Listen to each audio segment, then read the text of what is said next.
Episode की शुरुआत होती है और हम देखते हैं अपनी फीमेल लीड वेवे को, जो कि किसी को मैसेज कर बता रही होती है कि बाहर बारिश हो रही है, इसलिए मैं क्लास के लिए लेट पहुंचूंगी। अब जब वो यहाँ बारिश के रुकने का वेट कर ही रही होती है, तभी पीछे से कोई पर्सन आकर गलती से उसे अम्ब्रेला मार देता है, जिससे वो नीचे गिर जाती है। और हम देखते हैं कि ये पर्सन कोई और नहीं बल्कि हमारा मेल लीड है, जिसका नाम सी चोंग है। जैसे ही वेवे नीचे गिरती है, उसके हाथ से कुछ इलेक्ट्रिक वेव्स निकलती हैं और वो वेव जिन लोगों पर भी पड़ती हैं, वो सभी अपने आसपास वाले लोगों को किस करने लग जाते हैं। पर सी चोंग तो उसे देखे बिना यहाँ से चले जाता है। वेवे फिर हमें अपने बारे में बताती है कि जब से वो पैदा हुई थी तभी से उसकी बॉडी में स्टैटिक एनर्जी है, जिसकी वजह से जैसे ही उसकी हार्ट बीट फास्ट होती है तो उसकी बॉडी में से पिकाचो की तरह एक शॉक वेव निकलती है। वो वेव जिसके ऊपर भी पड़ती है, वो अपने पास वाले पर्सन के साथ प्यार में पड़ जाता है, लेकिन एक तरीके से फेक लव होता है क्योंकि ये सिर्फ 24 घंटे के लिए वैलिड होता है। पर अपनी सुपर पावर की वजह से वो काफी बार परेशानी में भी फंस चुकी है। वेवे अब जैसे ही क्लास पहुंचती है तब वो बारिश की वजह से भीग गई थी और साथ ही साथ वो लेट भी हो गई थी। टीचर उसे बोलती है क्लास तो खत्म होने वाली, तुम अब आ रही हो। तो वेवे टीचर से सॉरी बोलती है और कहती है कि एक एक्सीडेंट हो गया था, इस वजह से मैं टाइम पर नहीं आ पाई। इसीलिए टीचर उसे क्लास में ले लेती है। क्लास के बाद वेवे एक कैफे में जाती है जहाँ पर उसकी रूममेट यूशिन भी काम करती है। तो वो उससे पूछती है कि तुम मीटिंग में क्यों नहीं आई, टीचर तुम्हारे बारे में पूछ रही थी। यूशिन बोलती है कि मैंने उन्हें पहले ही बता दिया है कि मेरा पार्ट टाइम जॉब रहता है, इसीलिए मैं ये सब काम नहीं कर सकती। यहाँ वेवे अपनी फ्रेंड दाइशी से मिलती है और उससे पूछती है कि तुम आज सुबह मुझे पिकअप करने के लिए क्यों नहीं आई, जिससे हम लोग समझ पाते हैं कि इसको ही सुबह वेवे ने मैसेज किया था। तो वो उसे बताती है कि मुझे लगता है कि मुझे किसी पर क्रश है। यहाँ फ्लैशबैक से हमें दिखाया जाता है कि दाइशी अपनी कॉलेज के स्विमिंग टीम का इंटरव्यू लेने के लिए जाती है, जहाँ जैसे ही स्विमिंग टीम के चैंपियन सी चोंग की एंट्री होती है तो दाइशी तो बस उसे देखती रह जाती है और उसके बारे में पूछने की बजाय खुद के बारे में बताने लग जाती है। तभी वहाँ पर खड़ा हुआ दिंगी बोल देता है कि तुम अपने बारे में क्यों बता रही हो, उसके बारे में पूछो ना। तो वो उससे कुछ सवाल करती है और फिर पूछती है कि तुम्हारी कोई गर्लफ्रेंड है। मेरा मतलब है कि अगर तुम्हारी गर्लफ्रेंड है तो फिर तुम रिलेशनशिप और स्विमिंग एक साथ कैसे मैनेज कर लेते हो। सी चोंग बोलता है कि लव नाम का वर्ड मेरी डिक्शनरी में नहीं है और ये बोलकर वो यहाँ से चला जाता है, जिससे दाइशी काफी ज्यादा इम्प्रेस हो जाती है। प्रेजेंट में दाइशी वेवे से बोलती है कि मैं सच में सी चोंग को बहुत पसंद करने लगी हूँ, तो इसमें मुझे तुम्हारी मदद चाहिए। वेवे बोलती है कि नहीं, मैं तुम्हारी कोई मदद नहीं कर सकती। मैंने अपनी मॉम से प्रॉमिस किया है कि मैं अपनी पावर्स का इस्तेमाल नहीं करूंगी। दाइशी उसे मनाने के लिए बोलने लगती है कि तुम्हारी जगह मसाज वाली क्लासेस में अटेंड कर लूंगी, क्योंकि प्रोफेसर तो वैसे भी तुम्हें नहीं जानते, और अगर तुमने मसाज क्लासेस अटेंड की तो तुम अपनी पावर से लोगों को हर्ट कर दोगी। जो सुनकर वेवे कुछ सोचने लगती है और फिर वो अपनी टीचर से बात करने के लिए जाती है, जहाँ वो उन्हें बोलती है कि टीचर मैं इकोनॉमिक क्लासेस अटेंड कर लूँगी मसाज क्लासेस की जगह, क्योंकि मुझे नहीं लगता कि मैं किसी को मसाज देने के लायक हूँ। जो सुनकर टीचर बोलती है कैसा तुम्हारा बकवास से एक्सक्यूज़ है, और अगर तुम्हें मसाज की जगह इकोनॉमिक्स चूज करना है तो इसके लिए तुम्हें अपने एग्जाम में 90 मार्क्स लेकर आने होंगे, तभी कुछ हो सकता है। ये बोलकर टीचर वहाँ से चली जाती है। अब जैसे ही वे दरवाजा खोलकर टीचर के पास जाने वाली होती है, तभी एकदम से वहाँ पर सी चोंग आकर दरवाजा खोलने के लिए उसके हाथ पर हाथ रख देता है, पर फिर दोनों ही हाथ हटा लेते हैं और एक दूसरे को इशारा करके दरवाजा खोलने के लिए बोलने लगते हैं। जिन दोनों को इस तरह देखकर डिंगी खुद ही दरवाजा खोल देते हैं और बोलता है कि इतना भी मुश्किल काम नहीं था। वेवे जैसे ही अंदर जा रही होती है तभी उसकी नज़र सी चोंग के शूज पर पड़ती है और बोलती है कि अच्छा तो तुम ही वो पर्सन हो जिसने मुझे सुबह लाइब्रेरी के बाहर गिरा दिया था। सी चोंग बोलता है कि अच्छा तुम ही वो लड़की हो जिसने मेरा रास्ता ब्लॉक किया हुआ था, चलो जाओ जाओ, मैंने तुम्हारी माफ़ी को एक्सेप्ट करता हूँ। अब इससे पहले कि वेवे मुड़कर उससे कुछ बोल पाती, तभी धक्का लगने की वजह से वो उसके ऊपर गिर जाती है। जिन दोनों को इस तरह देखकर क्लास में सभी लोग हूटिंग करने लग जाते हैं और किस करने को बोलते हैं, इसलिए वेवे वहाँ से चुपचाप भाग जाती है और डिंगी सी चोंग को बोलते हैं कि आजकल लड़कियां ना कुछ ज्यादा ही ओपन हो गई है। शाम को हम दाइशी को देखते हैं जो कि लाइव स्ट्रीम कर रही थी। उसमें वहाँ पर कुछ लोग उसे सवाल पूछ रहे होते हैं कि क्या सी चोंग सिंगल है, तो वो बोलती है कि फिलहाल तो वो सिंगल है लेकिन जल्दी उसकी गर्लफ्रेंड बन जाएगी। उसी वक्त रूम के अंदर वेवे आ जाती है तो दाइशी अपना लाइव स्ट्रीम बंद करके उसके पास जाकर पूछने लगती है कि क्या टीचर मान गई है। तो वेवे उसे बताती है कि अगर वो फाइनल एग्जाम में 90 या फिर उससे ज़्यादा स्कोर कर पाई तभी कुछ हो सकता है, और मुझे नहीं लगता कि ऐसा पॉसिबल हो पाएगा। दाइशी बोलती है कि मैं मसाज क्लास लेने में तुम्हारी हेल्प करूंगी, इसके बदले में तुम्हें मेरी हेल्प करनी पड़ेगी, इसलिए वेवे मान जाती है। तभी वहाँ पर जुनजुन नाम की एक लड़की फ्रूट्स लेकर आती है जो कि बहुत ही कम बोलती थी और इंट्रोवर्ट टाइप की लड़की थी, जिसे देखकर दाइशी को तो लग रहा था कहीं गूंगी वगैरह तो नहीं है, पर वेवे उसकी गलतफहमी दूर कर देती है। अगले दिन हम सी चोंग को देखते हैं जो कि अपनी टीम के साथ स्विमिंग प्रैक्टिस कर रहा होता है, जहाँ पर इनकी कोच उन्हें बताती है कि 2 महीने के अंदर कंपटीशन होने वाला है, इसलिए तुम सभी को अच्छे से प्रैक्टिस करनी होगी। इसी बीच हम देखते हैं कि वेवे दाइशी के साथ यहाँ पर आ जाती है, जो कि कोच से आकर बोलती है कि मैं रिहैबिलिटेशन क्लास से हूँ और मैं रिहैबिलिटेशन प्रैक्टिस करने के लिए स्विमिंग टीम के मेंबर्स को मसाज दूंगी, जिसके लिए कोच भी मान जाती है और वो सीचोंग को बुलाती है। पर जैसे ही सीचोंग और वेवे एक दूसरे को देखते हैं तो हैरान हो जाते हैं। सीचोंग बोलता है कि अच्छा तो तुम ये सब कुछ जानबूझकर कर रही हो, जो देखकर वेवे भी ऑकवर्ड फील करती है और वो कोच से बोलती है कि मैं बाद में आ जाऊंगी, लेकिन कोच बोलती है कि नहीं, अभी करो जो करना है। इसीलिए वेवे उससे बदला लेने के लिए सबसे पहले जोर जोर से उसके शोल्डर पर मसाज देती है और वो जैसे ही नी पर मसाज करने वाली होती है तभी सीचोंग उठ जाता है और उससे दूर होने के चक्कर में वो पूल में ही गिर जाता है। फिर वो बाहर निकल कर बोलता है कि मैं तुम्हें बता रहा हूँ ना कि तुम मेरे टाइप की नहीं हो, इसलिए मुझसे दूर रहो। ये बोलकर वो यहाँ से जाने ही लगता है, लेकिन दाइशी उसे रोक लेती है और पीछे से वेवे उस पर अपनी इलेक्ट्रिक पावर्स यूज करने ही वाली थी, लेकिन तभी वो वहाँ पर किसी को देखकर डिस्ट्रैक्ट हो जाती है और सीचोंग यहाँ से चला जाता है। बाहर आकर दाइशी वेवे से पूछती है कि भला तुम रुक क्यों गई थी, तो वो बोलती है कि मुझे ऐसा लगा जैसे मैंने अपनी किसी पुराने फ्रेंड को यहाँ पर देखा। और फिर वो उसे बोलने लगती है कि तुम चिंता मत करो, सीचोंग को मैं संभाल लूंगी। इसीलिए वो उसे मैसेज करती है कि आज जो कुछ भी हो उसके लिए सॉरी और क्या हम दोबारा मिल सकते हैं, लेकिन सीचोंग उससे मिलने के लिए मना कर देता है। जिसके बाद हम सीचोंग को देखते हैं जिससे कॉलेज के बाहर उसकी मॉम मिलने के लिए आती है। वो उसके लिए काफ़ी सारे स्नैक्स लेकर आई थी और उसे ये सभी अपने रूममेट्स के साथ शेयर करने को बोलती है। फिर जब वो यहाँ से जाने वाली होती है तो वो उसे बता देती है कि उसकी मेडिकल रिपोर्ट्स अभी भी कॉलेज के अंदर ही है। इसीलिए सीचोंग उन्हें लेने के लिए बाहर जाने लगता है, जिसे जाता हुआ देखकर वेवे भी उसका पीछा करती है। रास्ते में वो दाइशी को भी कॉल करके वहाँ पर आने के लिए बोल देती है ताकि वो इस बार उसे शौक देकर दाइशी के प्यार में गिरा सके, लेकिन दाइशी तो आने से पहले अपना पूरा मेकअप करने लगती है। सीचोंग का पीछा करते करते वेवे भी अब डेटा रूम के बाहर पहुंच जाती है और दाइशी को मैसेज करके जल्दी से वहां पर आने को बोलती है। डेटा रूम के अंदर सीचोंग जब अपनी रिपोर्ट्स ढूंढ रहा होता है तभी उसे एहसास होता है कि कोई वहां पर है, इसलिए वो फटाफट से अपनी रिपोर्ट्स लेकर वहां से भाग जाता है। वेवे जब बाहर आती है तो उसे दाइशी वहां पर मिलती है, इसलिए वो भी उसे साथ लेकर सीचोंग के पीछे पीछे जाने लगती है। बाहर जैसे ही बाकी लड़कियां सीचोंग को देखती हैं तो वो उसके पीछे पीछे जाने लगती है, लेकिन सीचोंग उन सभी से पीछे छुड़ाकर किसी तरह से वहां से जाने लगता है। पर तभी उसके सामने दाइशी आ जाती है और वेवे सीचोंग के पीछे पिकाचू की ड्रेस पहनकर खड़ी हो जाती है उसे शॉक देने के लिए। पर जैसे ही वो उसे अपना लव शॉक देने ही वाली थी तभी सीचोंग पीछे मुड़कर उसका हाथ पकड़ लेता है, जिससे सीचोंग को लव शॉक तो लग जाता है, लेकिन शॉक लगते वक्त उसने वेवे को देखा था, इसीलिए अब वो उसे देखकर प्यारी सी स्माइल करने लगता है। पर तभी दाइशी इन दोनों को आवाज देती है, इसीलिए मौका देखकर वेवे यहाँ से भाग जाती है। रूम के अंदर जाकर दाइशी तो काफी खुश हो रही होती है क्योंकि उसे लग रहा था कि अब सीचोंग तो उसके प्यार में गिर जाएगा, लेकिन वेवे काफी टेंशन में लग रही थी। जिसके बाद हम सीचोंग को देखते हैं जो कि अपने सामने पिकाचू हेड रखकर सोच रहा होता है कि जब से मैंने उस लड़की को देखा है ना, मेरा दिल काफी जोर जोर से धड़क रहा है। और यहाँ वो वेवे के बारे में ही सोचने लगता है। अगले दिन सीचोंग अपने दोस्तों से वेवे के बारे में पूछता है, लेकिन उन्हें तो इसके बारे में कुछ भी नहीं पता होता। पर तभी वो वेवे को वहां से जाता हुआ देख लेता है, इसीलिए वो भी उसके पीछे पीछे जाता है।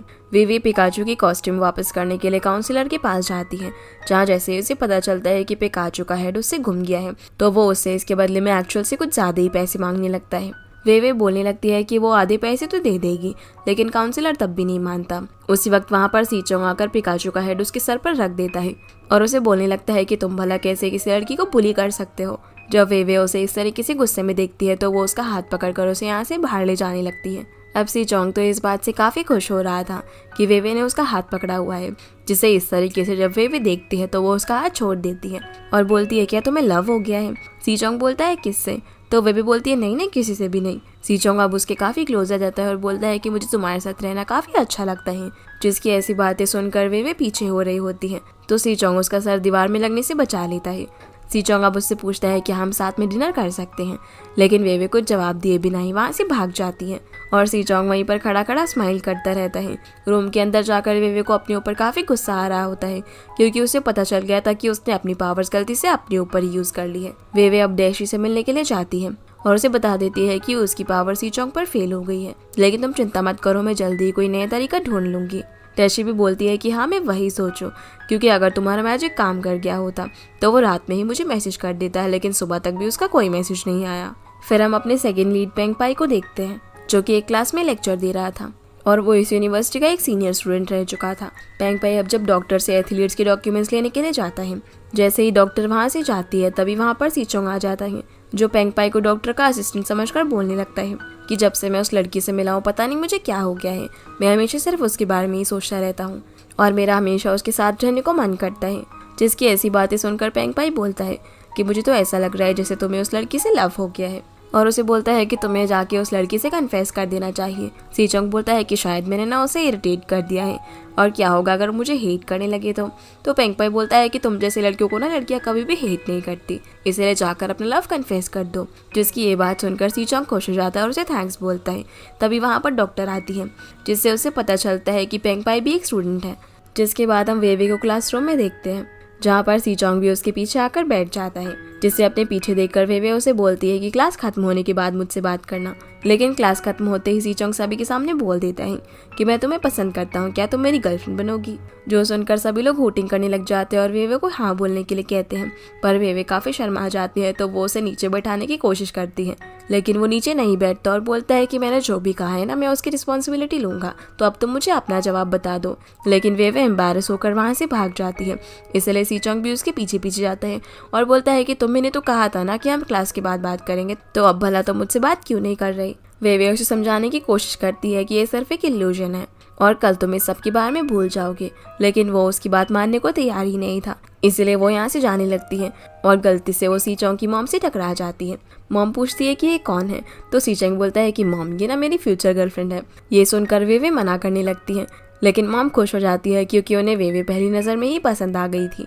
वो उससे पूछती है कि आज तुम आज दोपहर को फ्री हो, तो वेवे हाँ बोल देती है। मॉम बोलती है कि अच्छा तो हमारे साथ डिनर पर चलो, क्योंकि आज मेरा बर्थडे है। ये बोलकर वो उसे अपने साथ जबरदस्ती ले जाने लगती है। वहीं कॉलेज में डिंग सभी को बता रहा होता है कि आजकल सी चोंग ने काफ़ी अजीब बिहेव कर रहा है और वो वेवे के पीछे पड़ा हुआ है। यहाँ वो उसकी फोटो भी दिखाता है, जिसमें वेवे सी चोंग की मॉम से मिल रही थी। पास वाले टेबल पर हिदायशी बैठी हुई थी, जिसे ये सब सुनकर काफी गुस्सा आता है और वो वहाँ से उठकर चली जाती है। इधर डिनर के टाइम पर सी चोंग के फादर ने काफी अच्छा खाना बनाया होता है। वो वेवे को ये सब खाने के लिए कहकर उसे बताते हैं कि सी चोंग पहली बार अपनी गर्लफ्रेंड को घर लेकर आया है। सी चोंग की मॉम बोलती है कि वेवे उसकी गर्लफ्रेंड नहीं बल्कि उसकी क्लोज फ्रेंड है। सी चोंग अपने पेरेंट्स से बोलता है कि बस अब आप लोग ऐसी बातें करके वेवे को एम्बैरस फील मत कराओ, और वेवे बताओ तुम्हें क्या खाना है, मैं तुम्हारे लिए टेक अवे ऑर्डर करता हूँ। तो सी चोंग की मॉम बोलती है क्यों, तुम्हारे डैडी इतना अच्छा खाना बनाते हैं। ये बोलकर उसके पेरेंट्स काफी रोमांटिक होने लगते हैं।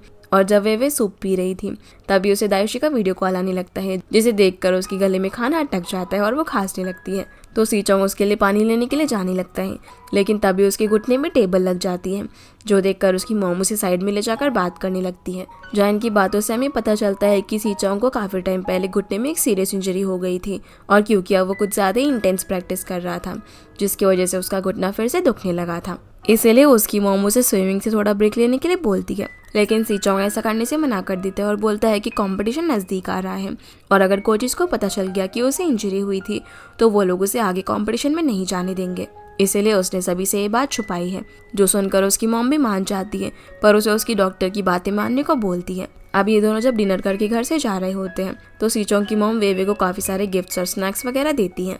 जब ये दोनों कॉलेज पहुँचते हैं तो सी चोंग वेवे को बोलता है कि तुम्हें घर ले जाने का मेरे आइडिया नहीं बल्कि मॉम का आइडिया था। वेवे बोलती है कि तुम मेरी तरफ से अपनी मॉम को थैंक्स बोल देना, लेकिन ये सारे गिफ्ट्स और स्नैक्स मैं एक्सेप्ट नहीं कर सकती। ये दोनों ये सारी बातें कर ही रहे थे कि तभी वहाँ पर पेंग पाई आ जाता है और हमें पता चलता है कि ये दोनों एक दूसरे को पहले से जानते हैं, पर ये ज्यादा कुछ बातें नहीं करते और वेवे यहाँ से चली जाती है। जो इसके जाने के बाद पेंग पाई सी चोंग से पूछता है कि क्या यही वो लड़की है जिसके बारे में तुम बात कर रहे थे कि तुम उसे पसंद करते हो, तो सी चोंग हाँ बोलता है। इधर वेवे जब जा रही होती है तो सभी लोग उसी के बारे में बातें कर रहे थे, क्योंकि उसकी सी चोंग की मॉम के साथ वाली फोटो पूरे कैंपस में वायरल हो गई थी। जब वो अपने रूम में पहुंचती है तो दायुशी वहाँ पर ही बैठी हुई थी, जो उससे पूछती है कि तुमने मेरा फोन क्यों नहीं उठाया, पर वेवे उसकी किसी भी बात का जवाब दिए बिना उसे बताती है कि मैं आज पेंग पाई से मिली, जिसने कि अपना नाम भी चेंज कर लिया है, और उसे देखकर मैं इतनी ज्यादा हैरान हो गई थी कि मैंने उससे ठीक से बात भी नहीं की और चली आई। पर दायुशी ये सारी बातों को इग्नोर करके उससे पूछती है कि तुम मुझे ये बताओ पहले कि तुम्हारे और सी चोंग के बीच में क्या चल रहा है, तो वो उसे बता देती है कि मेरी पावर्स गलती से मुझ पर ही इस्तेमाल हो गई। दायुशी बोलती है कि तुमने भला मुझे ये बात पहले क्यों नहीं बताई, तो वेवे बोलती है कि तुम नाराज होती ना इसलिए मैंने नहीं बताई, पर तुम चिंता मत करो, हमारे पास प्लान भी है, वो कल तक सब कुछ भूल जाएगा, फिर हम प्लान भी शुरू करेंगे, जिस पर दायुशी भी मान जाती है। इधर सी चोंग पेंग पाई के साथ बैठा होता है। जैन की बातों से हमें पता चलता है कि पेंग पाई वेवे को हाई स्कूल से जानता है और स्कूल में वो एक रनर थी। सी चोंग भी उसे बताता है कि पहले तो वो मुझसे चिपक रही थी, लेकिन अब जब मैं उसके क्लोज जाने की कोशिश कर रहा हूँ तब वो मुझसे दूर भाग रही है, तुम ही बताओ मैं क्या करूँ।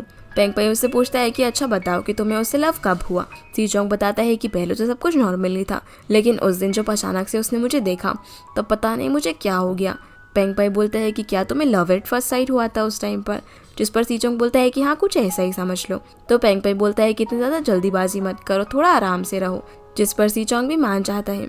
रात में सीचोंग वेवे को मैसेज करता है कि मुझे यकीन है तुम्हें मुझसे प्यार ज़रूर होगा और मैं गिव अप नहीं करने वाला। तो वेवे उसे काम डाउन रहने के लिए बोलती है। अगली सुबह सीचोंग जब उठकर अपना फ़ोन देखता है तो वो उसमें अपने वेवे को किए हुए मैसेज को देखकर काफ़ी हैरान हो जाता है और उसे कल के बारे में याद आने लगता है कि उसने कल कैसी कैसी हरकतें की थी। जिसके बाद वेवे डिंगी के पास जाती है और उससे पूछती है कि क्या सीचोंग ट्रेनिंग करने वाला है, जिस पर वो उसे बता देता है और पूछता है क्या तुम उसे सरप्राइज देने वाले हो। तो वेवे हाँ बोलती है। अब जब वो कैफेटेरिया में बैठकर दाइशी को मैसेज कर ही रही होती है तभी वहाँ पर पेंग पाई आकर उसे पास्ट में की गई गलती के लिए माफ़ी मांगने लगता है। लेकिन वेवे बोलती है कि जो हो गया उसे भूल जाओ और मुझे मेरी क्लास के लिए देर हो रही है, इसलिए वो उठकर वहाँ से चली जाती है। इधर दिंगी सीचोंग से वेवे के बारे में बात करने लगता है तो वो उसे चुप करा देता है। दिंगी उसे बोलता है कि आखिर तुम्हें क्या हो गया, कल तो तुम कुछ ज़्यादा ही उसके बारे में बातें कर रहे थे और आज तो मुझे चुप करा रहे हो। सीचोंग बोलता है कि उसने सही कहा था कि लव एट फर्स्ट साइट ने एकदम बकवास चीज़ है। दिंगी उससे पूछता है कि अगर वेवे तुम्हारे सामने आएगी तो उससे तुम कैसे बिहेव करोगे। सीचोंग बोलता है कि ये तो मेरे मूड पर डिपेंड करता है। जिसके बाद हम वेवे को देखते हैं जो कि पूल एरिया में सीचोंग का इंतजार कर रही होती है। जैसे ही वो वहाँ पर आता है तो वो अपने प्लान के अकॉर्डिंग उसे बोलने लगती है कि वहाँ पर कोई डूब रहा है, जो कि और कोई नहीं बल्कि दाइशी थी जो कि पूल के अंदर डूबने की एक्टिंग कर रही थी। सीचोंग उसे देखकर बोलता है कि तुमने मुझे बेवकूफ़ समझा है, अगर किसी को तैरना नहीं आता तो वो इतने गहरे पानी में कैसे जा सकता है। ये सब बोलकर वो वहाँ से जाने लगता है लेकिन वेवे उसे पूल में धक्का दे देती है। तो सीचोंग गिरते गिरते अपने साथ साथ वेवे को भी पूल के अंदर खींच लेता है और वो दोनों ही साथ में पूल में गिर जाते हैं। इधर दिंग भी वहाँ पर आ जाता है और जैसे ही वो दाइशी को पूल में डूबता हुआ देखता है तब वो उसे बचाने के लिए आ जाता है। इसी बीच सीचोंग और वेवे की एक्सीडेंटली किस हो जाती है और वेवे की बॉडी से इलेक्ट्रिक वेव्स निकलती है जो कि सभी को लग जाती है, जिससे दाइशी और दिंग दोनों को एक दूसरे से प्यार हो जाता है और सीचोंग को फिर से वेवे से प्यार हो जाता है। जब ये दोनों पानी से बाहर निकलते हैं तो सीचोंग वेवे को देखकर स्माइल करने लगता है, लेकिन जैसे ही वो कुछ बोलता है तो उसकी आवाज़ एकदम लड़की जैसी हो गई थी। ये देखकर वो काफ़ी ज़ोर से चिल्लाता है। अगले दिन दिंग सीचोंग के लिए काफ़ी सारी दवाइयाँ लेकर आता है उसकी आवाज़ ठीक करने के लिए, लेकिन उस पर कुछ भी असर नहीं करता। तो दिंग उससे पूछ लेता है कि आखिर तुम्हारे साथ ये हुआ कैसे। सीचोंग को याद आता है जब वेवे ने उसे किस किया था तब से उसकी आवाज़ ऐसी हो गई है, इसीलिए अब वो उससे मिलने के लिए चला जाता है। वेवे उसे दूर से देख लेती है और उससे बचकर जाने की कोशिश करती है, लेकिन सीचोंग उसे देख लेता है। वेवे उसे देखकर भागने लगती है लेकिन सीचोंग उसे पकड़ लेता है और जैसे ही वो उसके सामने बोलता है तो वेवे हंसने लगती है। सीचोंग बोलता है कि हंसो मत, ये सब ना तुम्हारी वजह से ही हुआ है, इसलिए तुम्हें इसकी रिस्पॉन्सिबिलिटी लेनी पड़ेगी। वेवे उसके मुंह पर हाथ रखकर बोलती है हाँ ठीक है मैं तुम्हारा ध्यान रखूंगी, लेकिन तुम मुझसे बात नहीं करोगे। इधर हम दिंग को देखते हैं जब वो एक स्टोर में होता है तो दाइशी भी उसे फॉलो करते हुए यहाँ पर आ जाती है और ये सब कुछ वेवे के पावर्स की वजह से हो रहा था। फिर जब वेवे क्लास में जाती है तो सीचोंग वहाँ भी उसके साथ आ जाता है और सिर्फ उसे देखता ही रहता है। क्लास के बाद काफी सारी लड़कियां सीचोंग के पीछे पड़ जाती है लेकिन वो बोल नहीं सकता था, इसलिए वेवे उन सभी को अपना नंबर दे देती है और किसी तरह इन लोगों से पीछे छुड़ाकर वो सीचोंग को लंच कराने के लिए लेकर जाती है, जहाँ सीचोंग उसके बगल में आकर बैठ जाता है। तभी वहाँ पर दाइशी भी आ जाती है और उसी वक्त वहाँ पर डिंग भी आ जाता है। तो दाइशी उसे देखने लगती है लेकिन तभी वो रियलाइज करती है ये सब मैं क्या कर रही हूँ और ये सब सिर्फ वेवे की शौक की वजह से हो रहा है। तभी खाना खाते वक्त वेवे के गले में खाना अटक जाता है तो सीचोंग उसे पानी देता है, जो देखकर दाइशी को वेवे पर बहुत ज्यादा गुस्सा आता है, इसलिए वो उठकर यहाँ से चली जाती है और वेवे भी उसे मनाने के लिए उसके पीछे पीछे जाती है। डिंग सीचोंग से पूछता है कि इन दोनों को क्या हो गया तो सीचोंग बोलता है कि पता नहीं, और अब उसकी आवाज़ एकदम नॉर्मल हो गई थी, जो देखकर वो काफ़ी खुश होकर वेवे को मैसेज करने वाला होता है, लेकिन डिंग उसे रोक देता है और बोलता है कि अगर तुमने उसे बता दिया तो वो फिर से तुम्हें भाव नहीं देगी, इसलिए थोड़ा टाइम ऐसे ही एक्टिंग करते रहो। इधर वेवे जब बाहर होती है तो वहाँ पर उसे पेंग पाई मिलता है जो कि उसे बात करने के लिए बोलता है, लेकिन वेवे जाने लगती है। पर तभी वो देखती है कि सीचोंग भी उसे ढूंढता हुआ वहाँ पर आ रहा है, इसलिए वो पेंग पाई के सहारे छुपते छुपते अंदर तक पहुँच जाती है। अंदर जाने के बाद पेंग पाई उससे बातें करने लगता है तो वेवे उसे बोलती है कि प्लीज़ तुम हाई स्कूल की बातें अब से मुझसे मत करना, जिस पर पेंग पाई मान जाता है और वो उससे उसके मेजर के बारे में पूछता है तो वो बता देती है कि वो रिहैबिलिटेशन में मेजर कर रही है, लेकिन अब उसे अपना मेजर चेंज करना है। तो वो बताता है कि मेरी एक फ्रेंड है जिसने अपना मेजर चेंज किया था, अगर तुम चाहो तो मैं उसे तुम्हें मिलवा सकता हूँ ताकि तुम उससे उसका एक्सपीरियंस पूछ सको, लेकिन वेवे उसकी बात को टाल कर यहाँ से चली जाती है। वे अब जैसे ही रूम में पहुंचती है तो दाइशी यहाँ से जाने के लिए अपना सामान पैक कर रही होती है। वे उसे रोकने की कोशिश करती है, लेकिन दाइशी बोलती है कि तुमने मुझसे सीचोंग वाली बात फिर से छुपाई, और अगर तुम्हें उससे प्यार हो गया तो तुम मुझे बता देती ना, मैं उस पर गिव अप कर देती। लेकिन मुझे लगता है कि शायद हम अब इतने अच्छे दोस्त नहीं रहे। वे उसे समझाने की कोशिश करती है कि ऐसा कुछ भी नहीं है। तो दाइशी बोलती है कि हाँ, तुम्हारे पास तो पेंगपाई भी है ना, तुम उस पर भी अपनी पावर्स यूज करो, फिर तो तुम्हारे दो बॉयफ्रेंड हो जाएंगे। ये सब सुनकर वे को काफी बुरा लगता है, और दाइशी को भी बुरा लग रहा था कि शायद उसने कुछ ज्यादा ही बोल दिया। लेकिन फिर वो रूम से चली जाती है और वे उसे रोकती भी नहीं, क्योंकि वो भी नाराज हो गई थी। इसके बाद वे अपनी क्लास मॉनिटर लिन के पास जाती है, जहाँ वो उससे पूछती है कि मैं एक्स्ट्रा मास्क कैसे ला सकती हूँ। तो वो उसे बता देता है कि मैं भी इसके लिए एक मसाज क्लब खोलने का सोच रहा था। वे बोलती है कि आइडिया तो अच्छा है, तो कितने मेंबर्स है तुम्हारे क्लब में? लिन बोलता है कि अभी तो सिर्फ तुम्हें और मुझे मिलाकर 2 मेंबर्स हैं। तो वे भी उसका क्लब ज्वाइन करने के लिए मान जाती है और बोलती है कि इसके लिए हमें सर्वे करना पड़ेगा। लिन अब यहाँ पर सर्वे के लिए उसे काफी सारी चीजें बताने लगता है। तभी वहाँ पर सीचोंग भी आ जाता है, जो सुनकर सीचोंग वे को अपने साथ बाहर ले जाता है, और वो जैसे ही कुछ बोलता है तो वे को पता चल जाता है कि उसकी आवाज वापस आ चुकी है। इसीलिए वो जाने लगती है, लेकिन सीचोंग उसे रोकता है और बोलता है कि तुम्हें सर्वे नहीं करना, और क्योंकि तुम मेरी गर्लफ्रेंड हो इसलिए मैं अभी तुम्हारी हेल्प करूंगा। अब क्योंकि वे को पता था वो इतनी आसानी से नहीं मानने वाला, इसीलिए वो भी उसकी मदद लेने के लिए मान जाती है। और वो जैसे ही अपने फोन में कुछ चीजों को सर्च कर रही थी तब उसे धूप लग रही होती है, इसीलिए सीचोंग उससे अपनी कैप पहना देता है, और इन दोनों के बीच में हमें एक बहुत ही क्यूट सा मोमेंट देखने को मिलता है। अब ये लोग साथ में मिलकर काफी सारे लोगों से सर्वे कंप्लीट करते हैं और फिर कैफे में जाते हैं, जहाँ पर सीचोंग उससे फिर से अपने प्रपोजल के बारे में बात करने लगता है। तो वे बोलती है कि तुम थोड़ा सोचो कि अचानक से तुम मुझे इतना कैसे लाइक करने लग गए, और क्या होगा अगर कल सुबह तुम उठो और तुम्हें यही सब करने पर रिग्रेट फील हो। लेकिन सीचोंग फिर भी नहीं मानता, तो वे वहाँ से उठकर चली जाती है। सीचोंग अब वे की ऐसी हरकतों से काफी परेशान हो गया था, और वो डिंग को सारी बातें बताता है। तो वो उसे बोलता है कि तुमने कुछ ज्यादा ही स्ट्रेट फॉरवर्ड हो, और वो उसे वे को पटाने के कुछ ट्रिक्स वगैरह बताता है। सीचोंग अब एक ग्रैंड प्रपोजल की तैयारी करता है और एक मैप बनाकर वे को भेज देता है और उसे इस जगह पर आने को बोलता है। वे उस मैप के सहारे सीचोंग की बताई हुई जगह पर जाने लगती है, लेकिन वो रास्ते में ही रुक जाती है, क्योंकि आगे कहाँ जाना है उसे कुछ समझ ही नहीं आ रहा था। इसी बीच हम पेंगपाई को देखते हैं, जो कि इसी जगह पर अपने दोस्तों के साथ डिनर कर रहा था, और जैसे ही वो वे के पास जाता है तो वो उससे भी डिनर पर ज्वाइन करने के लिए पूछता है, लेकिन वे मना कर देती है। तो वो उसे बोल देता है कि यहाँ पर मेरी फ्रेंड भी आई हुई है जिसने मेजर चेंज किया था, तुम मुझसे बात कर सकती हो। इसलिए वो उसका हाथ पकड़कर उसे वहाँ पर ले जाता है, जहाँ उसकी फ्रेंड उससे मिलकर मेजर चेंज करने के बारे में बताने लगती है। इसी बीच हम सीचोंग को देखते हैं, जो कि काफी परेशान हो रहा था, और वो वे को कॉल भी करता है, लेकिन वो उसका कॉल पिक नहीं करती। तभी डिंग उसे बताता है कि नोटिस आया है, इलेक्ट्रिसिटी जाने वाली है और शायद हमारा प्लान फेल हो जाएगा। फिर वो उसे पेंगपाई के साथ वे की फोटो भी दिखाता है,